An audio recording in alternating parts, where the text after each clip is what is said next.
Good morning and welcome to the 11:11 show with Joanne, brought to you by Destination Uri this morning. I am joined by Catherine Muldoon, and Catherine is a volunteer with Birthwise.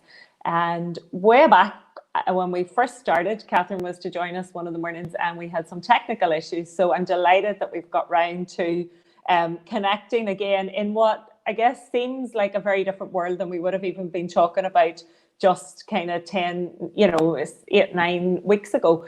So I'm delighted we've been able to take this opportunity to connect this morning, Catherine. Catherine is, as I said, a volunteer with Birthwise. Birthwise is a charity that supports parents, women, families, in all things birth related, both antenatal, postnatally. I'll let Catherine give a little bit more detail to that. If anybody has any questions for any of us as you're watching in this morning, please do feel free to pop them in the comments and we'll do our best either to answer them or to get back to you after the show. And if you know anybody who is pregnant at the minute, has recently had a new baby, hit share if you're watching in, and then hopefully we'll have some messages of support that might be able to support them and advise them. So over to you, Catherine. How are you today? How are you this morning? And how has the last few weeks been?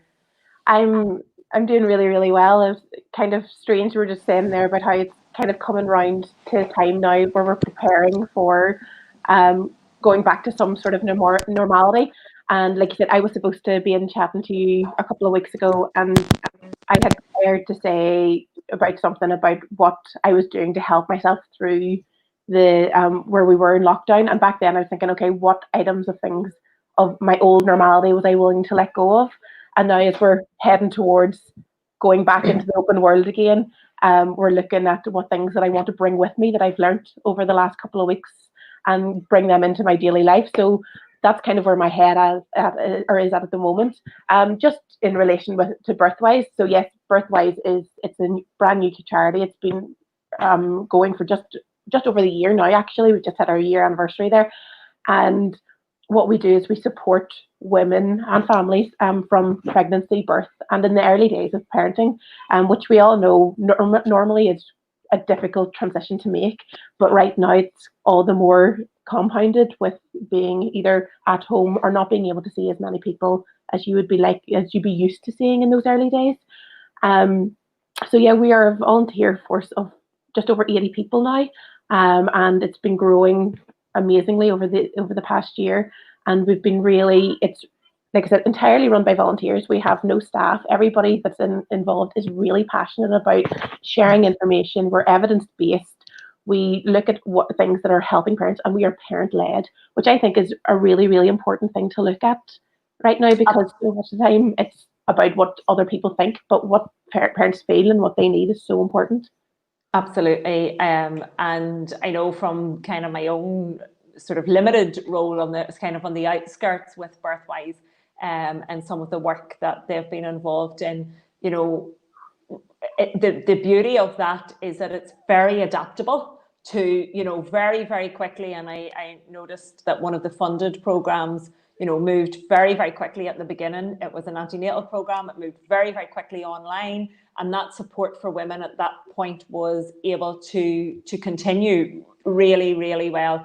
And I think, and you may have a better idea on this than me, Catherine, but I think there was recognition that of the funding for that from that particular source, the Birthwise program was actually one of the only ones that continued and completed, despite the change in situation. So, for me, that's testimony to the passion of the volunteers who are there and who have walked the walk, who've been through this journey and are very much in touch at a grassroots level with what women, families, partners, what everybody needs. And so they were able to react really, really quickly to that.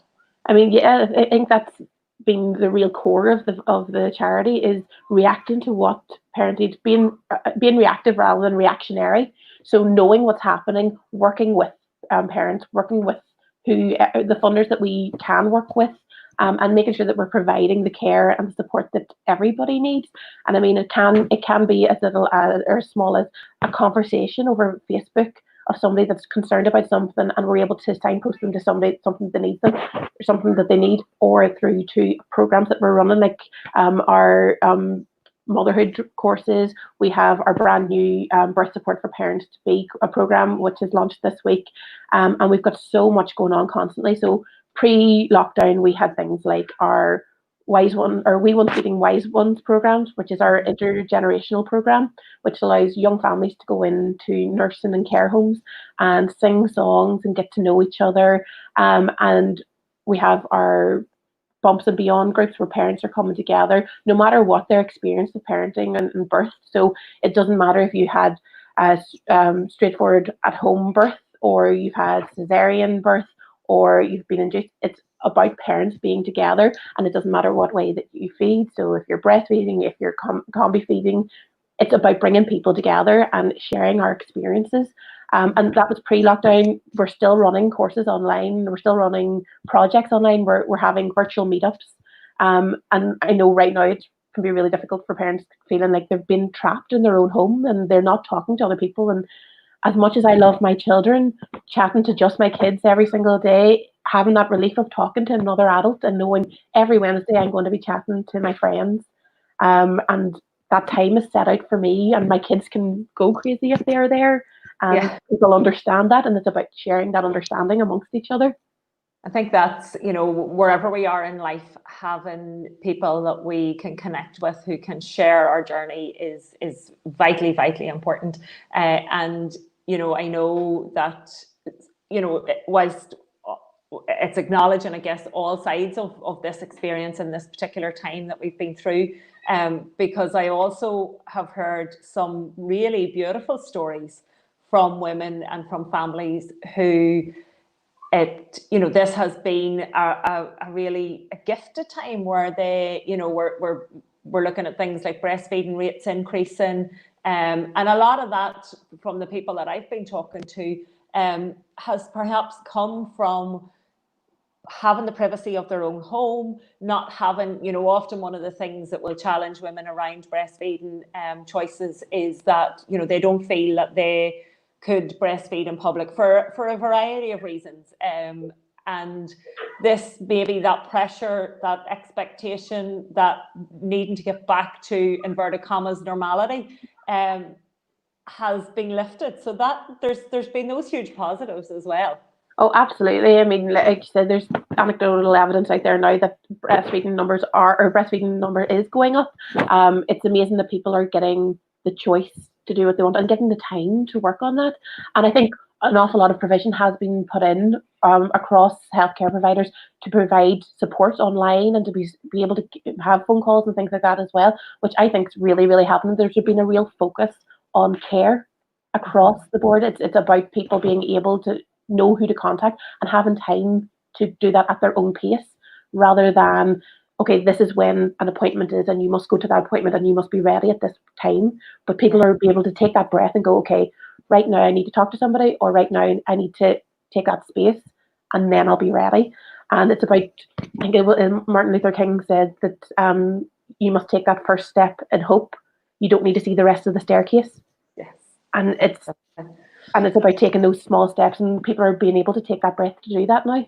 Absolutely. And, so I suppose with everything, there's, we can look at experiences, and birth is no different. And those early stages of a new baby, or even the early stages of pregnancy. And, experiences can be the polar opposite. So there will be some people who will be feeling that, this has been such a challenge, such an isolating time. They haven't maybe been able to have family visits and things that they really rely on. And then, as we said, there will be other people who will be absolutely thriving with all of the above being kind of, removed in a sense. And then as well, and I think this is for me probably where most humans fall into the category, there will be those of, there'll be people who are in the middle of all of those circles a little bit. And some days it's great, some days it's excellent, some days it's brilliant. You've no visitors, you don't have to think about whatever's happening. And it's, it's just you, and there's kind of no expectation. And then other days that will be incredibly overwhelming to be feeling that isolated. And I think that's where navigating those waters and recognizing that feelings change, emotions change, and that it's okay for them to change. It's okay to be jumping up and down because today you don't want anybody near you, and it's great. And also tomorrow you might want everybody in your living room, and you can't, maybe that can't happen. So I think that's, I guess, one of the benefits of having connection with other people who may be able to help you to rationalize that change in emotions and those change in feelings. It's just having somebody to bounce that off and say, this is how I'm feeling today, and somebody going, that's okay, and to validate that feeling. And I mean, so much of life has been before people holding in their feelings and going, okay, this is just me. Yeah. But being able to provide a space for people to go, okay, this is how I'm feeling. There's no judgment there. There's support there if they need it. There's just air if they need to talk into nothingness.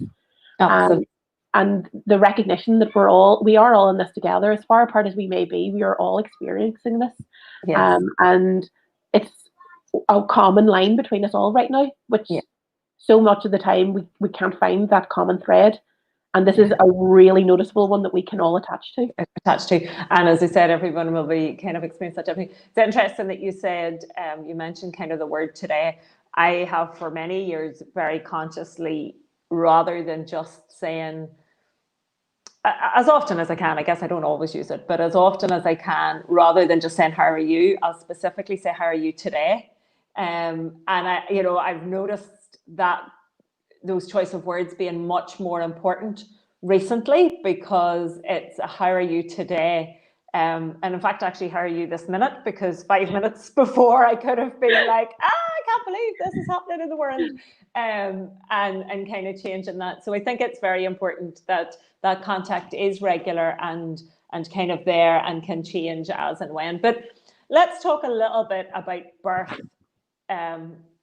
outside of COVID-19 and all the changes that have been happening, because yes, whilst that's obviously the hot topic of conversation at the moment, and there are changes in that world, and there are changes in how people are experiencing it, there are also very many things that have remained the same. So, I think it's easy for us to kind of get caught up in what has changed, but birth is at its core, and that journey is still the same as it was in January or in, all of that time. Or a million years ago. Yeah, absolutely, yeah. And there may be people who maybe are listening in this morning, or who may be listening back, who are pregnant and, likewise have been through the stress of the last number of months, and also want to kind of prepare for their birth in the best way possible, and kind of connect with the joy perhaps of being pregnant, or also maybe who are finding this time quite difficult. So in terms of that kind of stuff, with lots of your experience and your kind of, just your passion for this topic, what types of things would you like, families, partners, women to be thinking around? I suppose for me, something that I wish that I had known. I've got 2 children. I've got a 4-year-old and a 2-year-old, and I obviously became very passionate about childbirth as soon as I became pregnant. And I thought I did all the research that I could have done, and I was reading so many books and believing this is the way that things are going to go. And I wasn't listening to myself. I wasn't listening to the things that I truly felt comfortable with, and I wasn't confident in my own understanding of things. So I think what I'm really passionate about now is allowing parents to believe in themselves and to trust their gut. I mean, there's so many things that we do naturally that sometimes a blockade can't be put up in front of us. So people who are searching for the joy in their pregnancy and the joy in their birth, that's your body telling you that that's what it needs. That's your body saying, find happiness, raise my oxytocin levels, because that's going to help me in birth. That's going to help me produce milk if I'm going to feed my child that way. And it's about following those patterns. So if you are feeling like you want to go and dance, go and dance. If you want to listen to your favorite music, if you want to play computer games because that's what brings you joy, these are the things that you should be doing, because that's your body reacting and saying, okay, let's lift my mood right now. there's things going on, but this is my core and this is my bubble, and I want to make it special. And I think that's part of the nesting process as well. I mean, everybody talks about cleaning. I'm not a clean person. I love cleaning sometimes, but a lot coming up to the end of my pregnancy, I did not want to be cleaning, and I didn't want to be footering around my house. But my way of nesting was that I was finding the things that I wanted my child to be around. So I was ensuring that my family was going to be nearby. I was ensuring that people knew when I was due to go into the hospital, because that's the way I was going to give birth, and I wanted all that information out there, and that was my nesting. So trusting yourself and doing those things is so key. It's also about being informed and knowing what your options are. So whether that be going out and contacting your healthcare provider, talking to your midwife directly about the things that you would like around your birth. It's even creating what your ideal birth place would be. So creating a nest of the things that you want to be around you, and knowing that that can transfer across whatever place you're going to give birth. So you could be planning a home birth, and you want to have your favorite pillow beside you, and you want to have certain music playing. That doesn't have to stay at home. If you are going to have an induction, you can still bring that pillow with you. You can still have that music on your MP3 player or your phone or whatever you're going to bring with you. And again, even if you're brought in for an emergency section or cesarean, you can still have those small things with you, as long as you are prepared to have that with you. So it's having those small things that really matter and that really connect with you. Yeah, I guess there, you touched on oxytocin, and those of us in the birth world will know it as the birth hormone and the love, and it's so important. And it really does in all aspects of our life. I mean, I'm doing a program at the moment with teachers around well-being and boosting their immune system and all of those. And I'm talking about oxytocin. Our feel-good factor, because what it does, for anybody that's maybe listening in that's not so familiar, it is the feel-good hormone. It helps us to feel relaxed, it helps us to feel safe, it helps us to feel secure, it helps us to feel loved, and it counteracts the adrenaline and the cortisol that does all of the opposite. So just thinking about those things, thinking about things that make you feel safe, make you feel secure, help you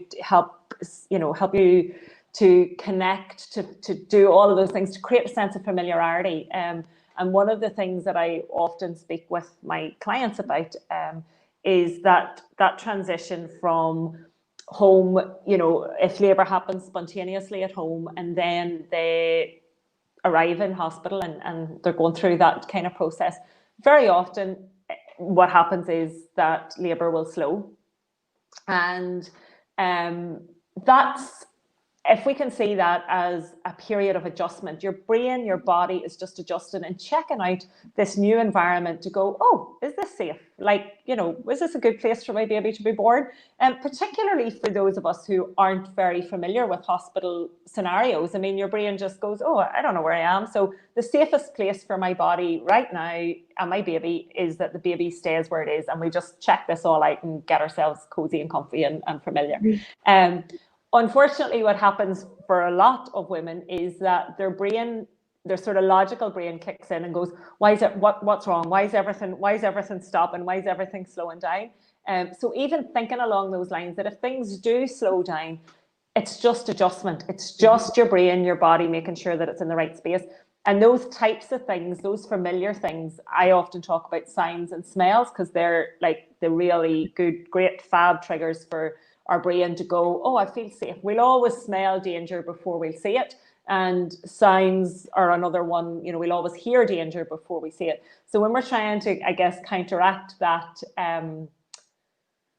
counteract the amygdala, counteract the fight, flight, the fear, the slowing down, we want the familiar cushion, the familiar music, a familiar smell. I had a client once who I sort of was talking to her about it, and some will opt for aromatherapy oils and smells like that. I've had clients have had sun cream. I've had clients have had a particular washing powder that their mum uses to wash delicate hand, clothes and stuff.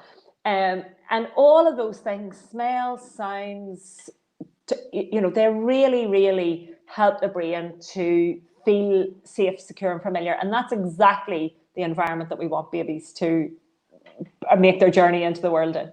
Absolutely, and it's even knowing that that's the way that the hormones are working. So being informed and knowing that can give you that sense of peace as well, and it's the understanding of that, and knowing that there is a place for adrenaline in birth. I mean, in those last few moments, that's what's going to push your body through to get that beautiful baby out, and it's all those wonderful things that your body knows what it's doing, and trusting it and going with it.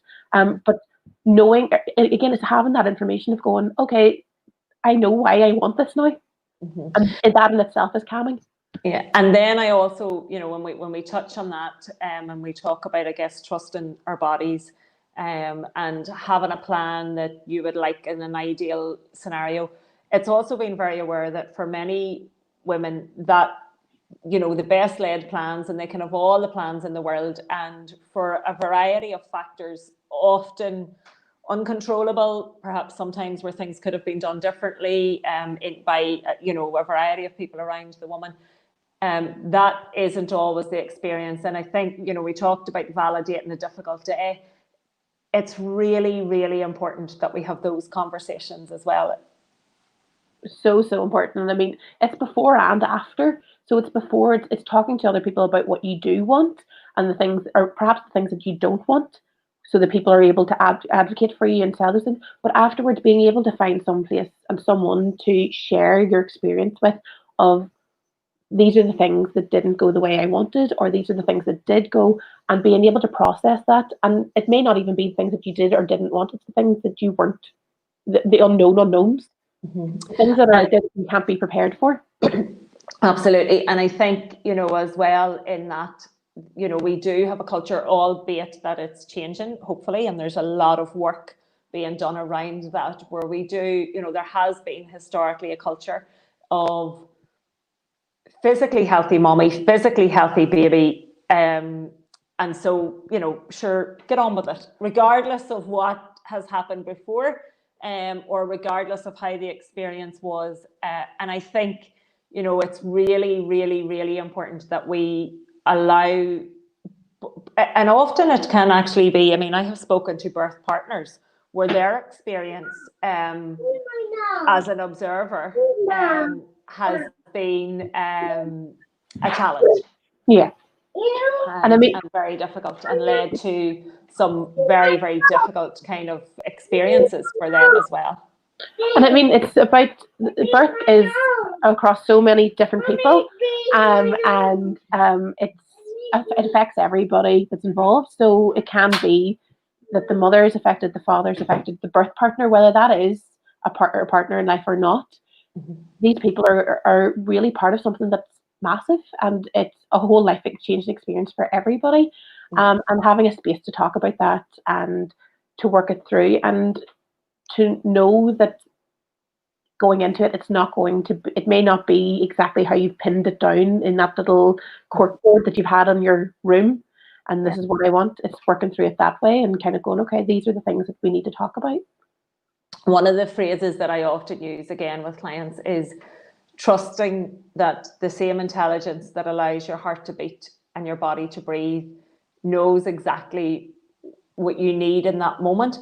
And that, for me, in that, there's loads of variations in that, because that might be someone who has planned for maybe a VBAC, and for whatever reason, and for, again, maybe anybody watching in that's not familiar with that term, that's a vaginal birth after a cesarean. But that you may have planned for that, and your hopes may have been pinned on that. But if you also allow that somewhere, somehow, there's an inner knowing or an inner intelligence that goes, actually, the right thing for this baby at this moment and for this birth is a cesarean, or variations of that conversation. But I think if we can trust that the bigger picture is often one that maybe we wouldn't have planned for, that is really, really important. And also then recognizing that feeling of disappointment, or that feeling of and I say disappointment, and that just seems to be so, oh, you were disappointed, it doesn't even scratch the surface really. But for want of a better word, that feeling that things may not have been how you had hoped, it's really important to validate that. So it's kind of all of these conversations mixed in, and also, you know, as you mentioned, everybody that is present in a birth is affected, impacted. Life is enhanced in many cases, and perhaps there may be areas there. So I think, you know, for me, definitely one of the conversations that's really, really important that we have around birth is perhaps if there is trauma experienced, and recognizing that trauma is, you know, relevant to the person. What might be traumatic for me may not be traumatic for you in any way at all. And so all of these conversations, when we are empowering women and birth partners around the birth journey, around the pregnancy journey, it's really important that we also bring that into the conversation. I've often, you know, spoken with women who may have been diagnosed with perhaps postnatal anxiety or postnatal depression. And actually, when we have the conversation, it's actually post-traumatic stress that they're experiencing. And all of those things, whilst they come in under the category of, you know, postnatal mental health, they need to be treated very, very differently. The solution is very, very different. And I know Birthwise work very closely with some organisations and also provide some of those services themselves. We're very lucky here in Uri to have Centred Soul, who you know, offer incredible support around that journey as well. So, but on the positive, you know, what I love is that these conversations are now starting to happen. Absolutely, and I mean that's the key thing, is the conversation being started and people being knowing that they can talk to somebody about it, that they're allowed to talk, they're allowed to share, and I think that's even more apparent for fathers and for birth partners, because for all of the evidence up until maybe about 3 years ago was that birth partners did not experience post-traumatic stress disorder from birth, because there was no research done into it. The research said that's it. Yeah, the research said that there was none because there was no research. The research done, absolutely. I mean, you know, my thoughts on it are, and I've never I've never obviously observed a birth or been part of that journey, but you know, my experience or my thoughts would be that very often, whatever we're looking at in life, it's often more difficult to observe somebody going through something than it is actually to go through it yourself, because there's a kind of an inner knowing when you're going through something of where your levels are, where you're at, what you're doing. And I've often heard women say, no, I was fine, but my husband or my partner found it really difficult. And I think that has had a lot of stigma attached to it and a lot of misunderstanding, because there's almost like, well, like the woman's going through it, what's wrong with you? But that's, you know, when we think about it through those eyes, that actually watching somebody going through something is often more frightening. I mean, even just take an example of somebody doing a bungee jump. The person doing it might be loving life and absolutely full of adrenaline, full of exhilaration, knowing that they're, you know, not in control, but knowing what's going on. Yeah. And yet the person watching it, who may be a close family member or something like that, is having their worst nightmares unfold in front.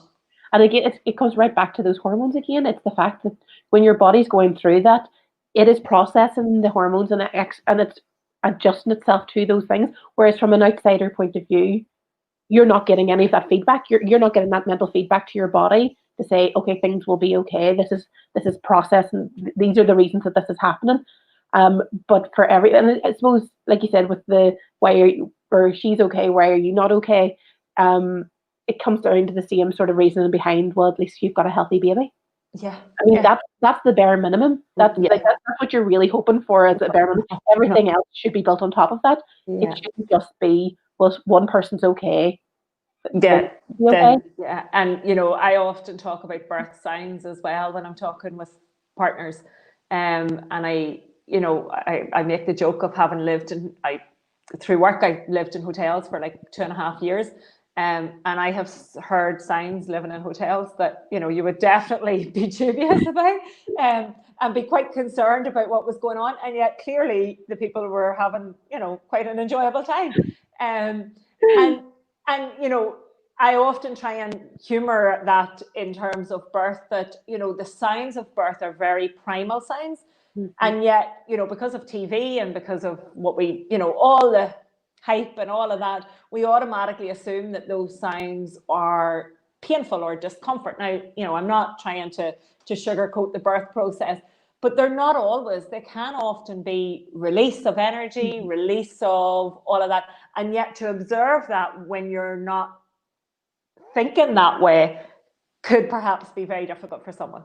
Absolutely. And I mean, it's again, everything that we've come up against, it's every time it's about information and about knowing and being prepared and talking beforehand and talking afterwards and going, okay, these are some of the sounds that you might hear in the room, but afterwards, all the more importantly, going, these were the sounds that I heard and this is how I felt about those sounds. And this is how I was feeling at that time. And I wanted you to be okay. Yeah. And and for both people involved in that transaction, it's going to be, we wanted to be okay. Yeah, that's the bottom line. And I felt out of control, or I felt any of those things. And I think, you know, often too, and I suppose this is timely, and I kind of had no idea really where this conversation was going to go this morning. And I guess we're heading in a particular direction. But, you know, we're coming up to Father's Day. So, you know, let's run with that kind of, you know, that sort of side of the story in a sense. And I think often that whole experience is not really validated, and it's not really, you know, men aren't given that opportunity to express, I guess, how they're feeling. And as you said, it's that talk, and I just wanted you to be okay. But, you know, I think oftentimes we can forget, even as women and amongst my peers, you know, that these men are kind of the first generation as such that we've asked to show up in a delivery suite, mm-hmm. or to be part of a home birth, or you know, wherever it is, and that's you know, like they haven't really been, they're not conditioned to be around birth very well. I mean, in 1965, it was only 8% of fathers were in the room when they were being born, and it's now 95%. And I mean, in that a short amount of time, for that to be a growth, if you had anything that grew that much in that amount of time, you'd be going, let's put something in there to protect this, to improve upon it, to support this. To support it, not just say, sure, rock in and you'll be fine, you know, because like, I mean, I don't feel there's enough kind of credibility. And I often think in fact, not even that there's just not enough credibility, but there's also a lot of, I'm trying to find the right word here, but I'm going to say slagging for want of a better word, but there's a lot of, you know, pressure and sort of almost like, sure, look at him, sure, you know, he passed out, or he did this, or you know, man up, and a lot of those types of conversations that are really quite derogatory and really don't touch or even begin to scratch the surface of the complexity of what's been asked.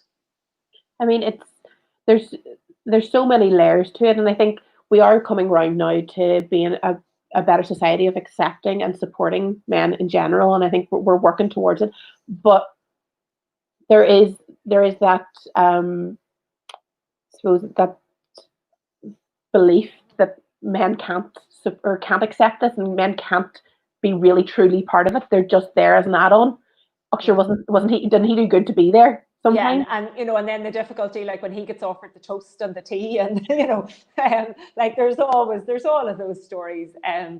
But hopefully, I mean, things are to some degree changing, and I know within Birthwise, you know, there are some really, you know, passionate men who have brought their voices to the table to shape some of that, and certainly it's something that would be encouraged. So if there are men watching out there, or if there are women watching whose partners may want to be part of those conversations, absolutely, I know Birthwise would be delighted to have them on board. Absolutely. And I mean, that's the whole thing, is we're parent led, we're family led, and it's about ensuring that we are covering everybody and we're supporting everybody.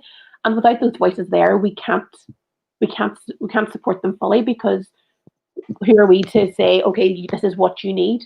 And as we're volunteer led, it's or volunteer run, it's we are all putting in, we've all got our input to it, and everybody is equal within it, saying, okay, this is what my area needs. That's basically where I came into it. I was like, my area needs something for parents that their kids go to playgroup, and their younger kids aren't getting to interact with anybody because there's nothing within those time frames. So I was able to set up the Bumps and Beyond group in Knocknacloy, and it meant that the parents that I knew, because my child was going to playgroup, I couldn't go to any of the sessions that were either side of it because that just didn't run with pickup times. And now we have a gathering of people that come together, they play in a hall, their kids are running around, and we're getting to know each other within a community. And I mean, I'm technically a blow-in. I moved from Oma to Knocknacloy, and now I know other parents from the area because we're doing this.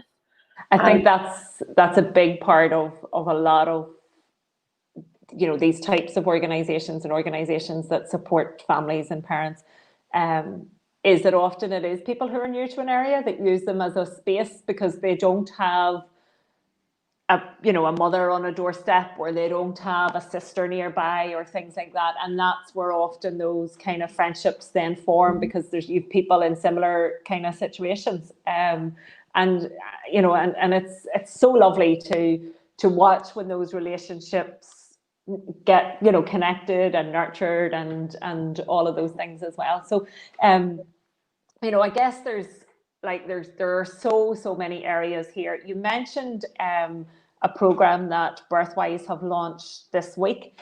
Do you want to tell us a little bit more about what the importance of that, and why that's really, really important at the moment? Yeah, no problem. Well, Birthwise were successful recently in getting funding from the National Lottery Community Fund Northern Ireland, to create a program called the Birth Support for Parents to Be program. And basically it's so that for whatever reason that a person is facing the prospect of giving birth alone, whether that be because their partner is shielding, it could be that they've got older children and they don't have childcare due to social distancing, it could be that they have no partner and their family and friends can't travel due to travel restrictions, that they don't go through birth alone. So what we are providing is that doula, which is a specially trained birth companion, to meet with the mother, talk through their wants and their needs, and to be there present when they are giving birth. So it's fully funded. It's for anybody who is vulnerable, who again is facing going through birth on their own, and we want to provide that to them. So all they have to do is apply online. So it'd be birthwise.org.uk/programs/birth support for parents -2 B. And I'll link it up. Yeah, we'll link that in. I think there's quite a lot there, but I'm sure it's fine. It's easily found on the website as well. If you just go to birthwise.org.uk, it's the top of the screen. And it's to ensure that nobody goes through birth alone. And the birth doulas are across the whole of Northern Ireland. So we're across every single trust, and we're ensuring that there are people within every single trust that are supported. It has been, so far it's been successful, and we've got quite a few applications through so far. We also have an emergency fast track option. So say, for example, your partner starts showing symptoms of COVID-19, or they have tested positive for COVID-19 and then therefore wouldn't be allowed to come in. We can fast track you through the system to allow you to have somebody that's with you. So say you're due to be induced in 2 days' time, or any of those sorts of things, we can support you in that. And what you would gain from it is 2 antenatal sessions. So whether that be over Zoom or in person, government restrictions dependent, you'll have that support beforehand, as well as the person being there throughout your labour. I think that's such so important, and something that many of us, and I guess perhaps myself included, in my bubble world, wouldn't even be given consideration to. And I guess, again, that brings us back to the importance of this organisation being volunteer-led, because they're hearing stories on the ground, and then, there's things that can be very much responded to very quickly, and all of those measures. It's and an interesting time ahead as we kind of look at how birth. I think there will be hopefully some very interesting studies will come out of how birth has been impacted, and how those first, we talk about the first 1,000 days, But for anyone who perhaps give birth kind of February, March time, and have had that window of isolation, of cocooning perhaps, of a much smaller world, what the impact has been, and has it overwhelmingly been positive, or has it been more negative, or what? Because with every experience there's lessons to be learned, and I know there are many cultures across the world whereby, particularly after birth, like cocooning is just a very natural thing that happens, and hopefully perhaps reading again the anecdotal evidence that I've seen so far, it seems to have been quite positive in lots of ways. So there may be the lessons to be learned for that, for us as a society, where we can adjust and change and change how we do things before and after birth. I think it's also going to change for those who didn't envision cocooning, or that, to know what they did want or what they would want going ahead. So those who are possibly high risk and pregnant right now, who are cocooning and staying at home, knowing that down the line they want somebody to come to their house, they want somebody to be with them, or that they want somebody that is external to their loved ones, because they want somebody to come in and support them, for example, like a postnatal doula, which is an option as well. Somebody to come in and support them in their house while letting them have the space and the comfort of being on their own. Oh, yeah. Yeah. So it's just being aware of the options that are out there, and having the time now to look at that and see what their options are. Yeah. So many different things to consider.